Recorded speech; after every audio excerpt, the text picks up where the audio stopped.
Ready here. All right, welcome back to another episode of Lookout Podcast. I am joined by Alden, Chief Push Alden, correct? Yep. And then Publicity Officer Miranda. Mm-hmm. Awesome. And we are here to talk about the 107th Foresters Ball. And thank you so much for joining me, guys. I appreciate you guys coming on. Yeah, thanks for having us on. We always look forward to this every year. Yeah, it's great. Oh, man, it's great. I'm glad I could be a small part of it. You know, it's such a great event. And for folks who have never been, I can't recommend it enough. It is the best thing you can do in the Northwest any time of year, but especially this time of year when not as much going on, you can't get outside, go to the ball, have a great time. I mean, like, we'll get into it here in a minute, but the ball has only had 2 times, right, where it hasn't gone in its 107 years, right? Yep. Yeah, stopped 2 years for World War II and then 2 years for COVID a couple years ago, and it's come back strong ever since. Oh, really? So 2 years for World War II, you said, and then Yep. 2 years for COVID? So Yep. four total in 107 years? Yep. Man, that's pretty good. And it's moved a couple times, right? Yeah, it's been either fall, spring, so there's some years without a ball and some years with 2. So our timeline gets a little bit funky sometimes when you're looking back at it. But Oh, really? yeah, Oh, so this is wow. the 107th time it's been put on over, Oh. 111 years-ish, something like that. Oh, So, really? Oh, wow. What a run, huh? Yeah, one of the oldest traditions on campus for sure. Man, it's so awesome. And then how do you guys get your positions? Chief Push is elected through the Forestry Club. It's one of the elected positions. And then I, along with like last year's Chief Push, I worked with Cosin quite a bit to choose my officers and then worked with the officers to choose their assistants to work with. Oh, nice. So you really get to kind of pick your team and kind of you look for those people leading into that of who's standing out, who's going above and beyond, who's going to rise into those leadership roles. Yeah, I was kind of committed to the event, right? Because it's a lot. It's Yeah. a huge commitment. I mean, you guys said you guys were just up in St. Ignatius today, right? Yep. Yeah, I drove up there for hour-long meeting today and drove back and had another meeting this afternoon. Jeez, yeah, that's a lot. And Miranda, how about yours? Is yours voted or? Mine's not voted. Alden offered me the position, and then we worked together to help figure out who my assistant was going to be. And I think it's great for Alden's position because the entire club decides who's going to help continue this tradition. And there's like 50 people in club now, so it's Wow. a really big deal and a big honor for him and even for everyone else on committee to be chosen and like decided to help continue this tradition. Oh, so cool. Yeah, that's awesome. And probably just like she was like really committed to it. Like we were talking, just I mean the amount of time you guys got to put in. That's off your books time too, because school's still going on while you guys are doing all this and all the traditions that go along with it. Yep. And then real quick before we get going, I guess if you guys are going to give me a pitch, and I've never been to the Foresters Ball, like how would you guys sell me if you're going to be like, hey, you need to go check this out? Yeah. So Foresters Ball is a long-time tradition on the campus, going back to the early days of the College of Forestry. Every year we transform our old gymnasium, Schreiber Gym on campus, into an 1800s-style logging town. We transform the gym. We bring in lots of material from outside, from our student forest, from various local places in the Bitterroot, and we build it into an 1800s-style logging town. We have a chapel. You can get married and divorced. You can get your hair cut. We got 3 barber chairs coming in this year. We got our general store with all our merch. Got a new building making an appearance this year for the first time. So we'll see how that goes. Yeah. Yeah. And no detail, just got to come see it, right? Yeah. Got to come find out in person. Awesome, man. Yeah, and the barber, is it still Master Barber of Missoula? Yeah, I just talked with him this morning. I think they started with 1 chair in 104th when we brought it back, and then last 2 years they've done 2 chairs, and they've had enough of a wait and a line for them at the ball that they're bringing 3 chairs this year. So cool. And that's the thing, like I kind of mentioned before in podcasts and we kind of brushed over just because there's so much to talk about, but I was just thinking about just now, I was like, I don't think folks know, like it's a professional barber, like professional barbers now, Yep. right? 3. So it's like, Yeah. you can go get a really good cut. I hear the majority of mullets, Yeah. right? Yep. You're You getting can past get that. your beard trimmed, haircut, like they do the whole thing. Oh, that's so cool. Man, what an event, huh? Yeah. That's amazing. So, like, did you guys, like, you come to Missoula, probably don't really know about the Foresters Ball before you start class, right?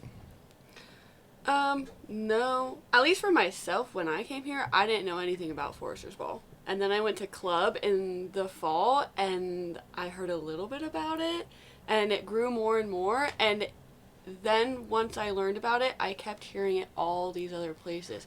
I've done Yeah. internships, and I've met people who went to and were a part of Ball, and now I'm working with them in California.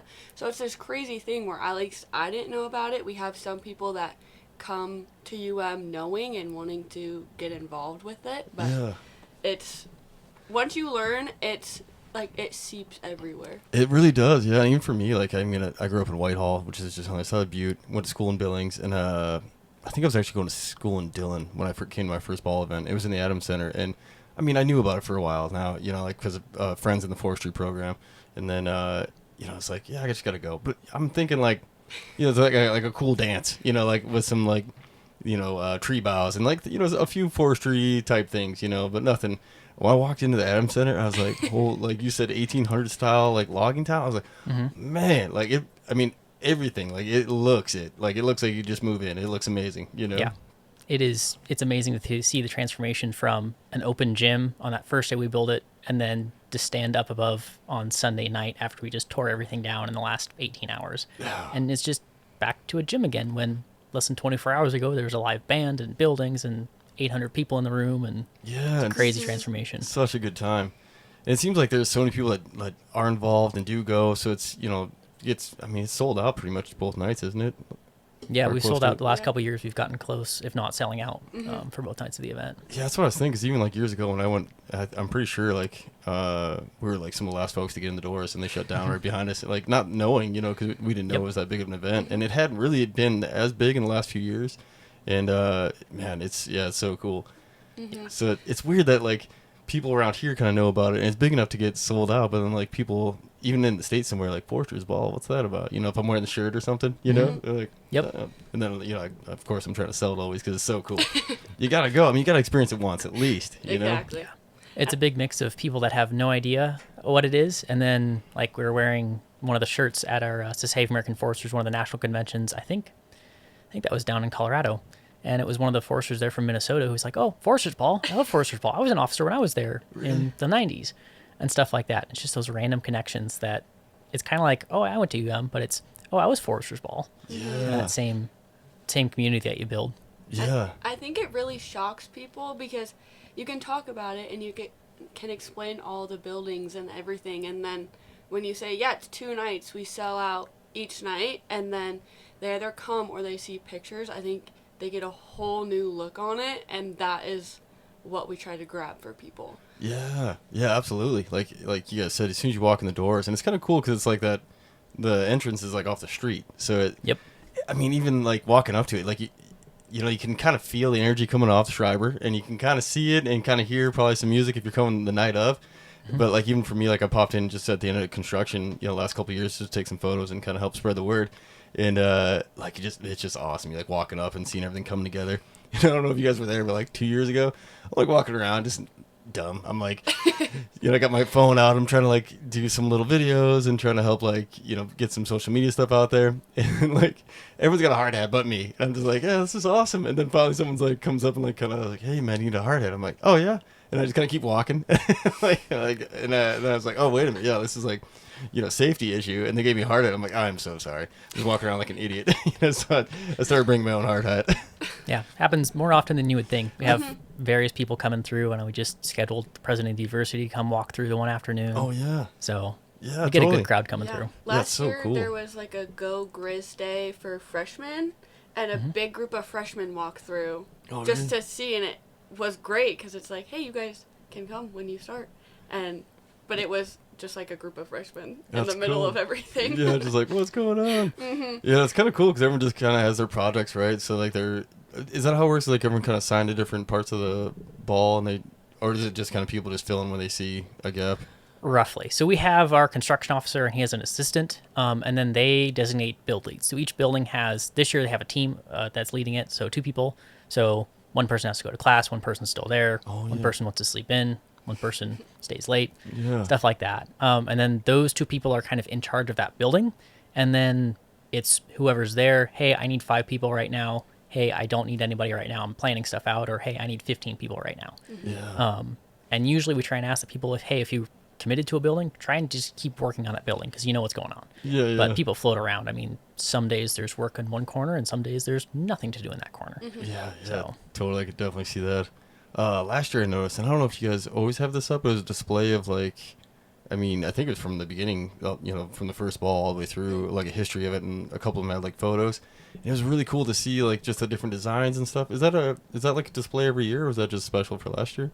It's a continuing thing. So we have an alumni right now that will update that for us every year. Oh, cool. So I just sent her a week ago kind of an updated little blurb for the 107th and our picture of our logo and stuff. And so every year we add the most recent ball. That is and then so that's cool. a timeline that we put up every single year. We store that away in our office and then bring it out, and that always goes up in the museum. Oh, very cool, man. Yeah, like because the museum is a part of the display, right? Yep. The town, right? Yeah. And last year, I think there's so much to see that I hadn't seen that part yet, Mm-hmm. And then last year I just kind of happened to be walking through, and then something caught my eye, and I slammed the brakes, and I started cruising through, and just this year I'm gonna spend a little more time like looking at them. But one thing that really caught my eye was at one of the old balls from like way back.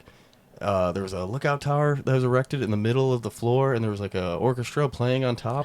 It was like, I mean, like putting that together had to be insane. And like, imagine like being there for that. And that was just one of many like awesome, different displays that they had or different construction ideas they had. I was like, this is so cool. Mm-hmm. Well, then last year they had lookout tower too, right? Like Paul Bunyan's lookout tower. 2 years ago. Oh, Last 2 year we years had ago. the little observatory upstairs with all the Man Gulch signs for the firefighters there. And then the year before that, we had the lookout tower in the corner. Yeah. Oh, that's what it was. Yeah. Man, that was cool. Man, the Man Gulch thing last year were very cool. And you guys found an old parachute too, which was really cool. Yeah, we had, can't remember the exact story on that, but somebody donated that to us. Really? So we were able to hang that up in the middle of the room. And Yeah, the candy stripe one, man. That's a beauty. Yeah. yeah, still have that sitting in our office. Don't know quite what we're going to end up doing with that. Might rotate through on something else, right? Yeah. That's Yeah, so too good cool. to throw away. Oh, absolutely. Yeah. Man, yeah, and those round parachutes, they're not even using them anymore, so that's really good thing to have. And it's cool because you guys use it for something, and the way you guys had it displayed last year was super cool. Yeah. And I know like some of the older retired jumpers that actually got to jump those candy stripes were probably pretty happy to see it, And I got some comments on some of the photos I posted with it last year. Yeah. And then the floor is like the old gym floor from Schreiber back in the day, right? Yep. It's one of the old, I believe it was the original flooring in that building. And then when they tore it out to replace it, we got to take it, thankfully. Like, can you imagine that someone who was probably pretty smart was like, hey, what are you guys doing with that? Can we have it?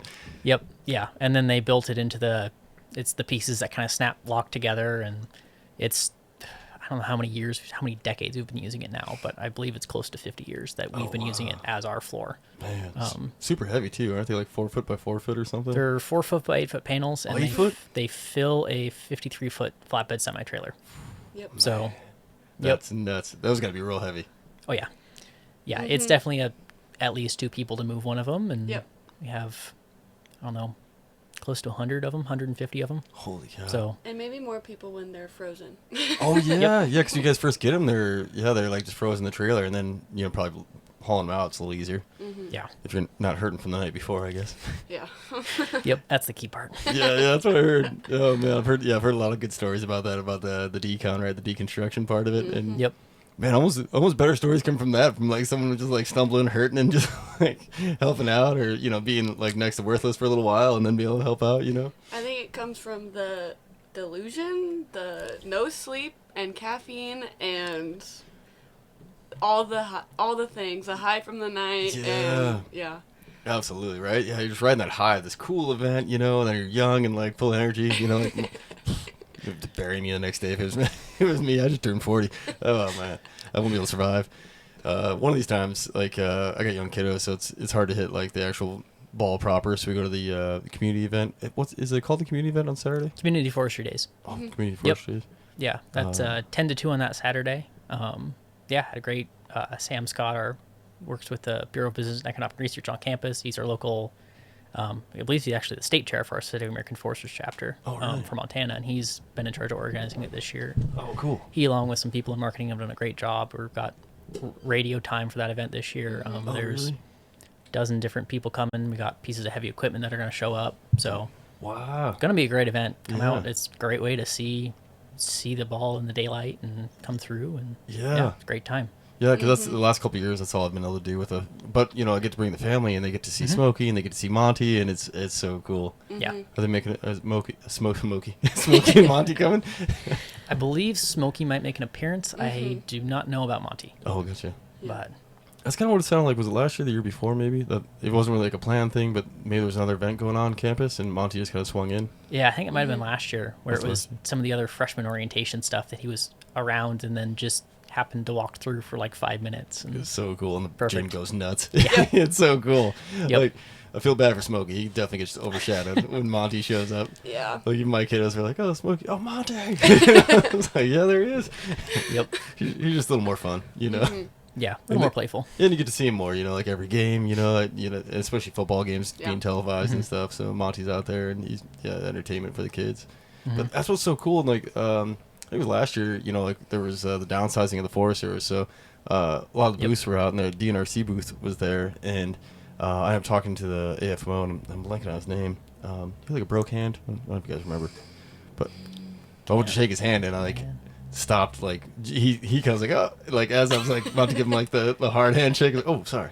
You know, like I was just like excited to talk to him because like, oh, yeah, we got a few positions, and you know, if you were hurting for some engine bosses, so I was like, well, I have to be one. So because I didn't know if my position was going to be, you know, make it through the downsize, but luckily I made it through. Yeah. Yeah. But I always liked the NRC, so I wasn't gonna be too sad if I had to switch teams.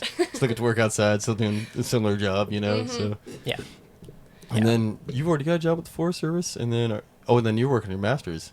Yep, I'm jumping into a master's. Oh, gotcha. So I guess we'll start with you, Miranda. Like we were just talking, you're gonna be on the west side of the Cascades. I am. Yeah, I'm gonna be with Sierra Pacific, and I'm really excited. I have interned with them in California, which was a completely different ball game, California to Washington. Yeah. And going to school in Montana, it's a lot. It's all over the place. Yeah, But, like a odd triangle, you know, of moving Yeah. around, right? but I'm excited to land in Washington. I think it'll be great. Yeah, absolutely. Yeah, the west side of the Cascades is a magical spot. You know, Oh, I yeah. didn't get a chance to enjoy it too much, but I've always wanted to do like a trip and go. I guess it was in Winthrop a couple of years ago, but I want to go back there and interview a few folks and, you know, bring the Airstream out there and hang out with a few of the guys I jumped with, and then, you know, head over the pass and then work my way down the coast. You know, like, you're going to Bellingham?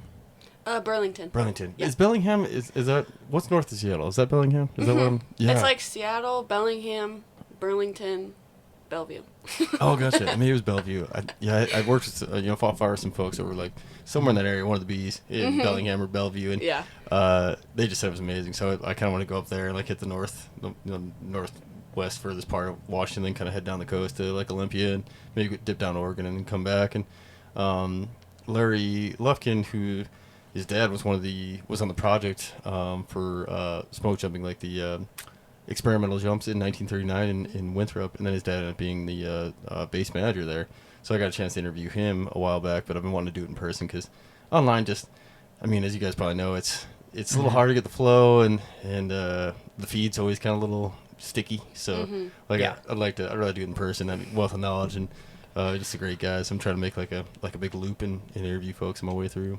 Yeah. But that's gonna be great. I think you're gonna love that. And the nice thing about the Forest Service is, you know, you can, if it doesn't work out, like if for some reason you get restless there, you can always go somewhere else. You know, tons of offices all over. Come back to Montana or down to Cali. You know, Yeah, exactly. so that'll be great. And Alden, what's your future looking like, man? You going for the Masters? Yeah, jumping in and starting. Basically, it's a 2-year full-time thing for the master's with basically 2 summer seasons and then 4 semesters. So Oh, really? yeah, jump straight into that like a week after I graduate. Oh, So, wow, awesome. Yeah. That'd be great. What's the Masters in? master's in forestry. Forestry, and oh, jumping cool. in on a project where professor already has going on. So yeah, keeps me in Missoula for another 2 years at least. Yeah, that'll be great, man. And what's the future hold? I mean, is it too early to call since you got another 2 years of school, or?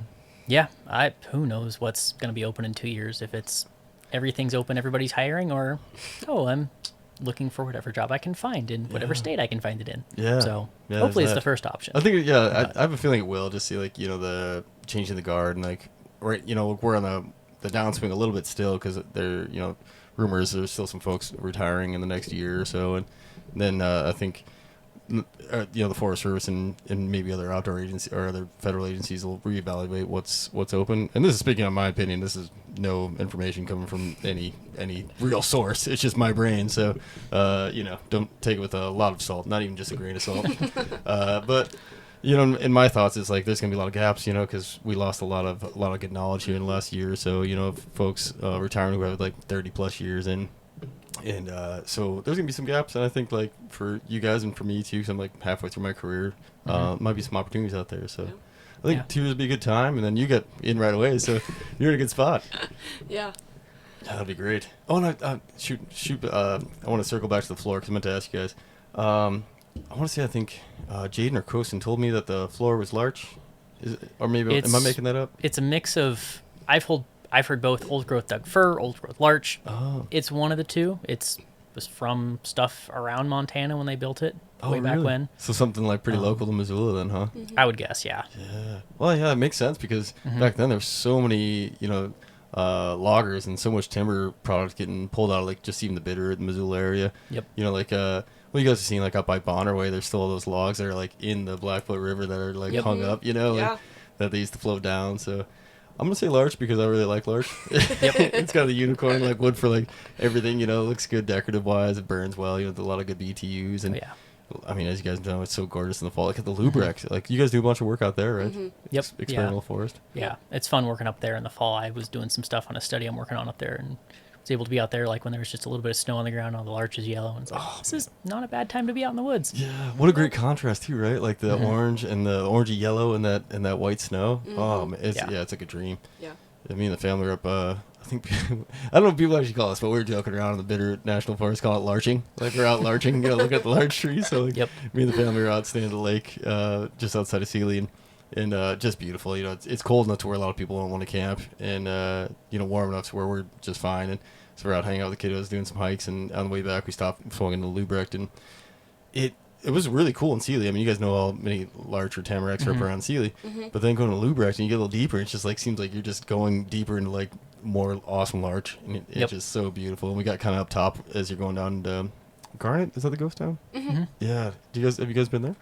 I have not. I want to go this semester, like my last semester. I want to make sure I get out there. Yeah, it's a little deeper in there than I thought. Because like we were on our way home, we're like, oh, we'll just like bump off and go check it out. And it was like, as we're winding up to the top of the pass, the truck was getting a little hot and we were losing time. I was like, we still got to get to the store and get the kids home, like, so we made it to like the top of I think it was the last pass going down, and we turned around and came back, and so that's still on the do list. But you've been?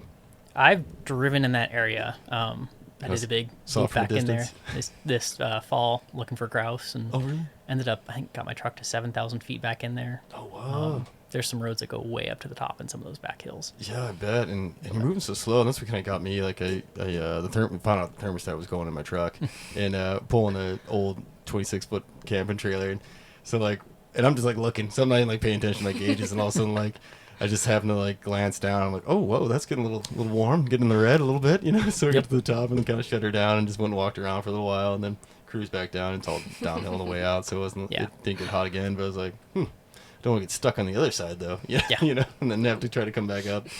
So we turned around and came back. Yeah, it's such a cool spot, and is it ISU? U of I. Which one's Moscow? U of I. U of I, University of Idaho. And I just found out recently they have an experimental florist too for their forestry program, and I was like, wow, that's so cool. And I guess that's really cool, like Lubrecht. And now it's like I got so much on the to-do list. Like I need to make out to Garnet, Garnet, Ghost Town, and then head over to Moscow and check out their stuff too. Yeah. They're having a lookout like rendezvous thing in April, I believe.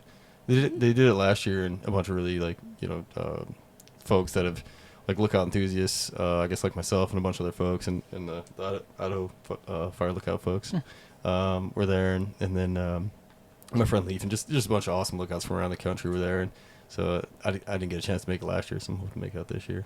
Yeah. Is there any lookouts in the Lubrecht area?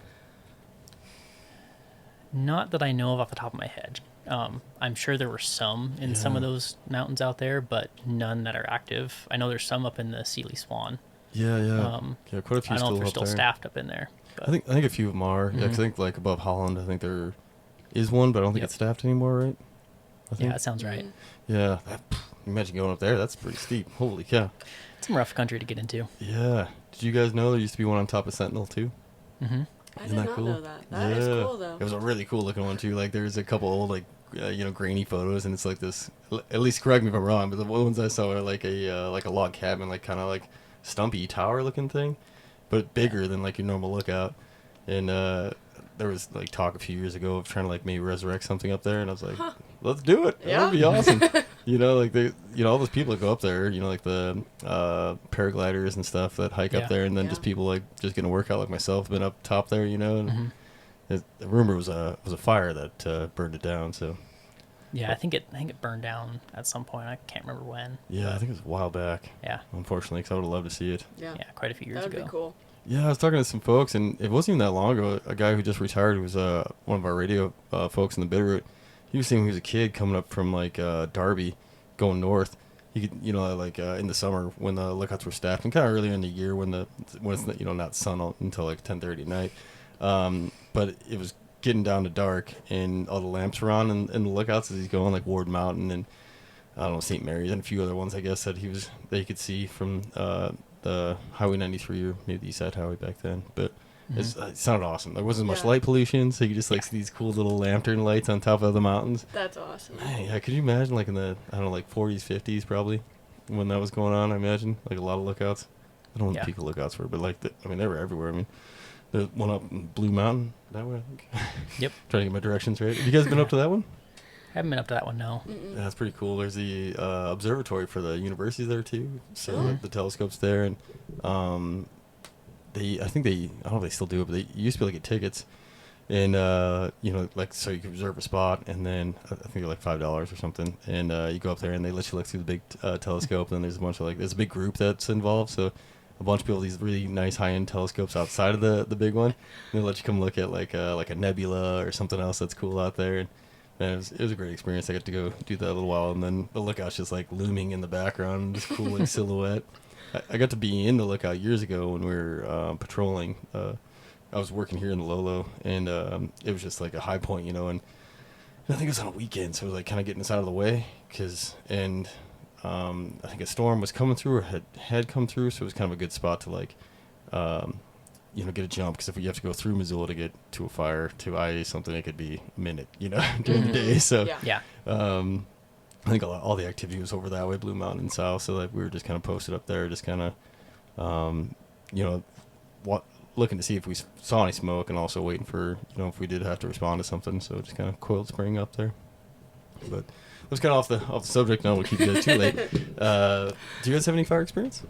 I did 3 summers for Washington DNRC on an engine while I was going to community college in Washington. Oh, sweet. I learned about it in high school, and I did my first summer right out of high school and loved it. Yeah. And I stayed in the area for 2 more years, so I thought I might as well stay on for 2 more years. So it was definitely hard to leave, because then I was like trying to kind of switch into more forestry, but getting a minor in fire science, so I hope to kind of stay connected a little bit. Yeah, kind of keep a toe in it a little bit, and then like as you know, there's all kinds of quals you can start chasing too, and get involved with it too that way, and it's addicting. I was in it forever, so it got me for a long time. Mm-hmm. Alden, you got any fire experience or? I've never formally worked fire, but through the university, I've been lucky to do quite a bit of prescribed by fire. Yeah, that's what I was going to ask. Is I've seen a bunch of posts from the university about you guys being able to do some burning, which is super cool. Mm-hmm. Yeah, whether it's on our student forest, or we've had, I think just about every year I've been here, we've had student-led burns up on our student forest. Oh, really? And we burn with some of the partners, like with the Nature Conservancy or Montana Fish Wildlife Parks. Man. And we burn a lot up to the Blackfoot. Man, that's very cool. Yeah. That's some cool experience, because unless you're going to university, you'd have to work for one of those organizations to be involved, which is, they're smaller organizations, so it'd be kind of hard to, kind of jealous of you guys. Yeah. For the foresters, we could do some cool burning, but it's mostly like helping out the BLM or helping out the state a little bit, but it's a lot of it is our stuff, and which is cool. You get to do some really good burning, but some of the Nature Conservancy stuff, you get to go somewhere where a lot of people don't get to go, which is kind of cool. Or they just don't think to go, Yeah. Well, it's neat for them, too, because for some of the burns, they're relying on a dozen students to come help them. Yeah, get some horsepower. Frequently we've had students that have had a couple seasons of fire. They're a squad boss on one of the burns and stuff like that. And they're bringing that experience that's needed for those prescribed burns to be implemented. So, it's a TNC burn or a Fish Wildlife Parks burn, but you have that expertise coming in from the students that helps a lot. Yeah, totally. Yeah, and enough people to get some fire on the ground too. Because if you guys know, like in the shoulder seasons, sometimes it's like just being able to build enough heat to get it to go. Like it can be a bit of a challenge, especially if you're low on horsepower, on manpower up there, you know, and human power. Oh man. And then I guess I just remembered I skipped over the and I was kind of looking at your shirts, but you guys got the logo. It's what was the name of the theme this year? Timber falling and trucks a hauling. Bringing it back a little bit more to the forestry side of things after it being a little more fire themed the last couple of years. Yeah, I think that's awesome. Yeah. And how do you guys come up with is it like a committee? Like what I guess how does it come to be? I guess the name of each ball. I think I came up with like half a dozen just kind of ideas, just brainstorming, talking with people over the summer, talking with my parents over the summer. A lot of time alone in the woods to think this summer we're going to buy Libby. Yes. And kind of came to committee with half a dozen ideas and kind of narrowed it down from there and landed on that one. Then Max, our construction officer, just doodled the art and came up with that and went through a few little modifications, and that's our logo. Man, yeah, the art is very, very good. I like it a lot. I mean, every year I like them all because they're all different and all unique in a certain way. But Miranda, you're saying Max did last year's and this year's, right? Yeah. I could definitely tell in the the artwork and man, they're awesome. Like I really liked last year's. Like my even my wife bought a shirt last year when we were at the community day. So we'll probably get a couple more this year too at the community day. Oh yeah, and I was gonna mention that. Can people buy like any kind of merch online, or is it like you show up to buy? All our merch is in person. We've thought about trying to do it online, but then that's just a whole other can of worms with logistics and shipping and refunds and returns. And we just don't have the time to look into that. No, I don't blame you. Yeah, but we'll be tabling in the UC on campus starting on the 26th through construction week. So we're tabling for 2 weeks this year. So you can buy merch and tickets in person there from 10 to 2 p.m. every day. We did we do 2 weeks last year? Last year was the first year we did 2 weeks just because we actually had the manpower to staff it during construction week, and we weren't worried about getting those 3 more people into the gym to build stuff. Yeah, we had the manpower and we had the interest. Like we were able to sell a lot both weeks, which made it feel like something that we can continue to do. So yeah, very cool. Yeah, that's great. And tabling is just like setting up a table for folks to come. Yep, we bring in one of our bar pieces, so it's got the wooden front on it and stuff. And set it up in the UC. Have our banner we'll put on the front of it for this year. And that is cool. Are you guys like on the main floor of the UC? Yep, down on the lower level. Oh, cool. All right, just in case I'm in town, I might come buzz through and get some gear from you guys. Yeah, for sure. Yeah, like, and the so the colors too. Like, so this one's like a darker blue. Last year was like a lighter blue, and I got the brown one from a couple years ago. Is that just a revolving thing too, or? That's just chosen kind of based off what the logo looks like. Oh, gotcha. Kind of what matches the best. Yeah, so it's just kind of a committee pick to see what matches best, and not. We decided we didn't want to match last year's, and we want to make it different, but there's no rules. Whatever we want. I was just curious because it looks like it goes really well. Like that dark blue there, and then last year I thought the same thing with the light blue, and then of course the brown before. You can't go wrong with a good brown or tan. It's super cool. And then I'm glad you mentioned the tabling thing because that reminded me of one more thing I wanted to ask you guys. There's alumni dinner, right? What's that about? I guess. It's the Alumni and Friends Auction Dinner. It's kind of opened up more to friends and supporters and anyone that wants to come hang out and see ball. There's a catered dinner. So you need a ticket for the dinner, but you can come to the auction and hang out. You don't need a ticket for that, and that's at what time? 4:30 to 6:30 on Saturday the 7th.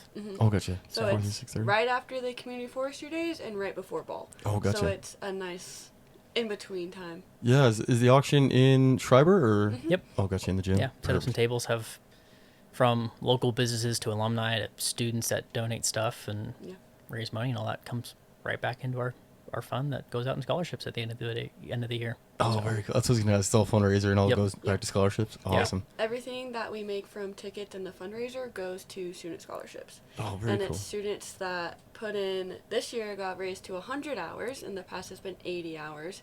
So it's 100 hours of ball hours throughout the entire year because most things get done in the fall. So that's when you get a lot of hours, and then 12 hours a day for a week at construction can rack up some hours as well. Absolutely.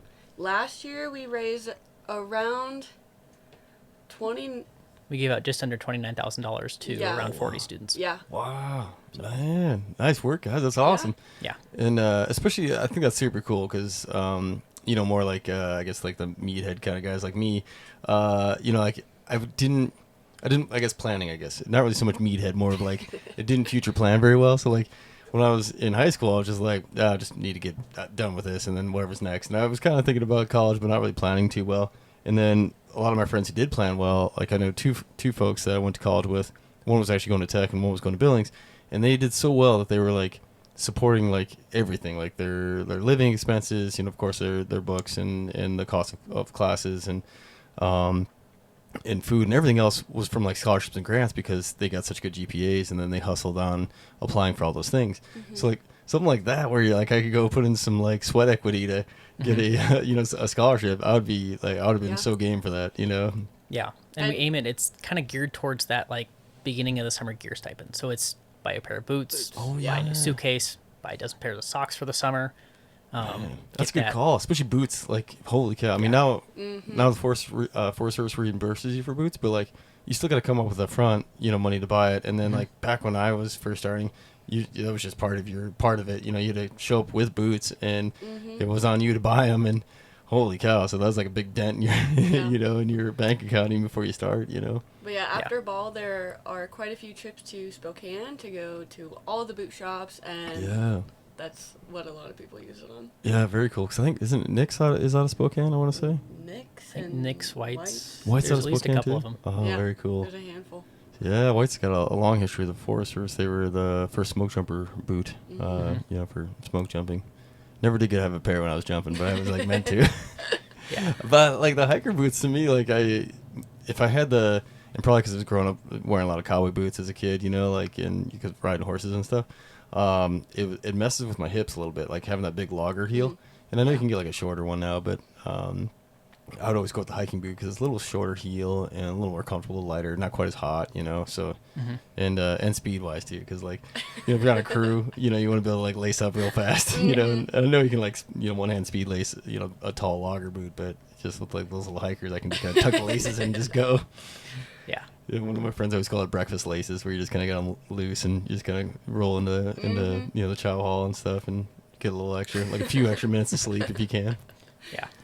But I was going to ask you one more thing. What were you doing up in Libby? Was it for the Forest Service or? I worked for Montana Fish and Wildlife Parks last summer. Oh, really? Yeah, as a forestry tech for them. Did a bunch of work on Thompson Chain Lake State Park up there. That had to be amazing. Yeah, not a bad place to be stuck for the summer. I was gonna say, like, just the Kootenai alone, like the Libby, Troy area alone is just amazing. Like, so that'd be super cool. Yeah. Did you and this might not be like in the wheelhouse where you're working, but Harlequin ducks? Did you do anything with like any of their like the eDNA studies for Harlequin ducks? Didn't do anything with Harlequins. I don't know if they go that far north.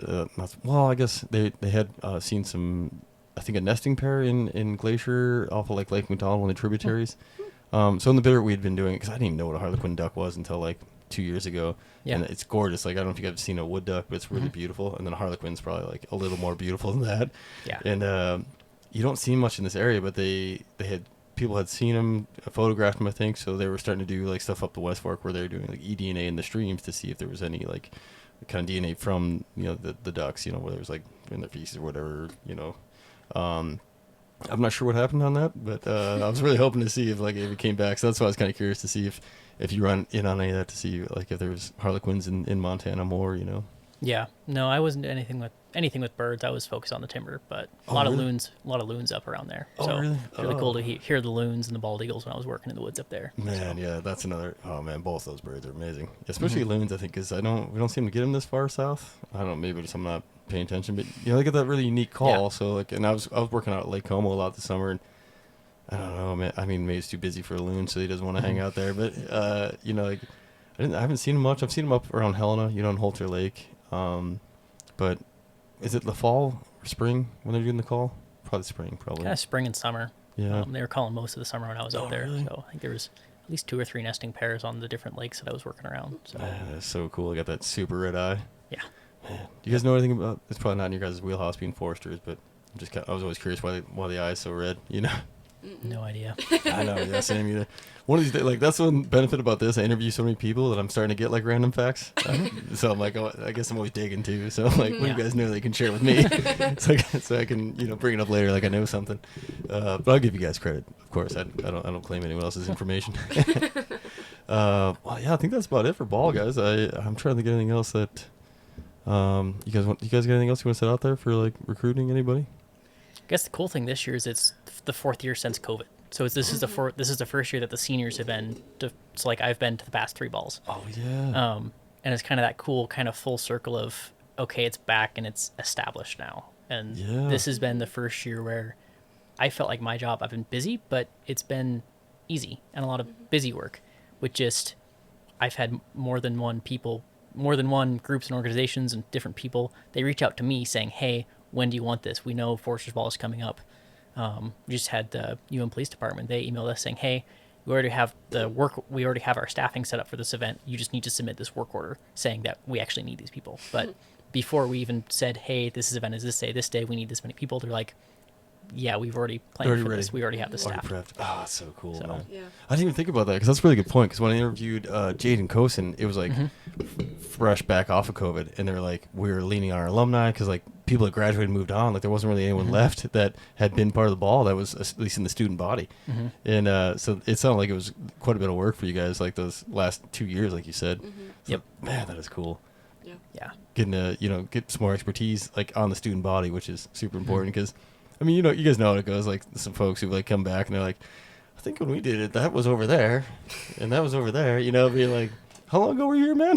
Like, Yeah. in the 70s. Yeah. So we got involved in the 70s. And that's the other thing too. I think we kind of touched on it in the last couple of podcasts for the ball, but even just folks I talked to, the ball was kind of getting rowdy. Like it was getting like even when I went to the Adams Center, it was starting to, I guess, it was starting to maybe peak in the rowdiness, but starting to come down a little bit.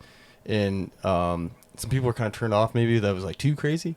And now I think it's like the right balance. Like it feels like you guys brought it back in like a really good way, like where it's super fun. It's like rowdy enough for like a really good time, but not like that crazy over the top or like people are getting in trouble and like it's having to get broke up or anything. It's just like a really good time. It seems like the last few years, and Yeah. which is great to see because that's what I keep telling people. Like, no, it's, I mean, 'cause, people have remember how it was probably back in like maybe the 90s or early 2000s where it was like pretty chaotic, and now it's like, no, I mean it's still pretty rowdy as like a ball would be, like as you can imagine that foresters put on, but like it's not like insane. It's not like you're going to like this bar brawl that's happening like for 4 hours. It's like it's this really good time of like events. I mean, like the can. Like, are you guys involved in that at all? I'm or? involved in Can. Are you? Oh, that's awesome. Can you share a little bit about it, or is it more of like a secret? It's not much of a secret. We are keeping our songs more of a secret until it alright. actually happens. But last year we had a pretty big group, and a lot of those people came back this year. So just seeing that grow and participation and excitement grow for that is really nice to see. Yeah. And I'm really excited for how it's going to look this year. Oh, I'm excited too. Like I don't think I'll make it to ball, but there might be a chance. But I'd love to see it. And like you guys post videos that come out so people can see that. Yeah. But my first time, I had no idea. Like I was already like overwhelmed because like I guess for folks who don't know, when you walk in the ball, I mean like the pine smell just like hits you in the face like in a really good way. You're like, wow, this is amazing.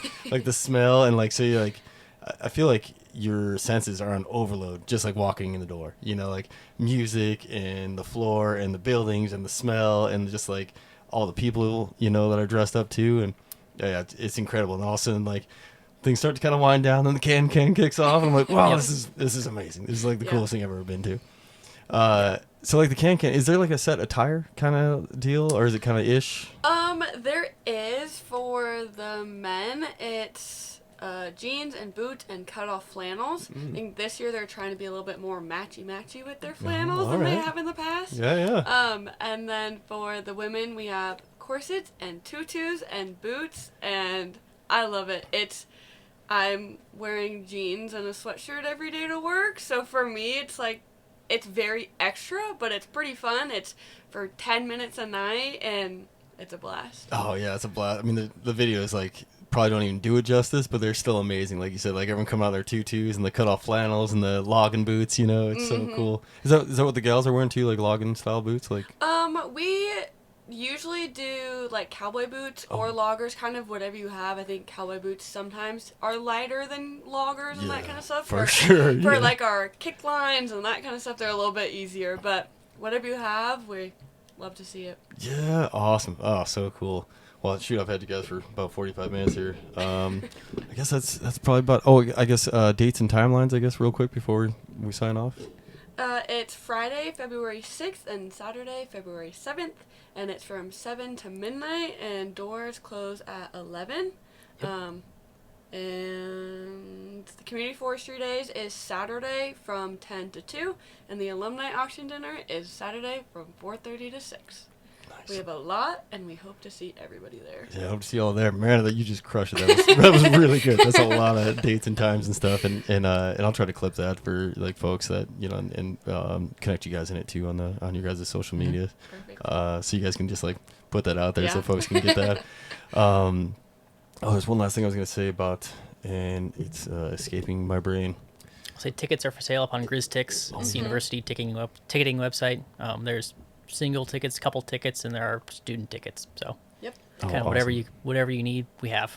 Also posted on the Foresters Ball Instagram and Facebook page for both actual ball and our alumni auction dinner. So QR codes, links, it's all there. Yeah, and I'll try to post some links in this video for folks who are tuning in. Like I said, Foresters Ball. It's just like the logo, right, for Instagram, I think is so if you guys search it, it's Foresters Ball, like 1915. 1915, yeah. So that's the best way, like advice to folks listening, like just follow these guys direct and you get all the information, but I'll be posting what they post, so I'll be getting it out there too.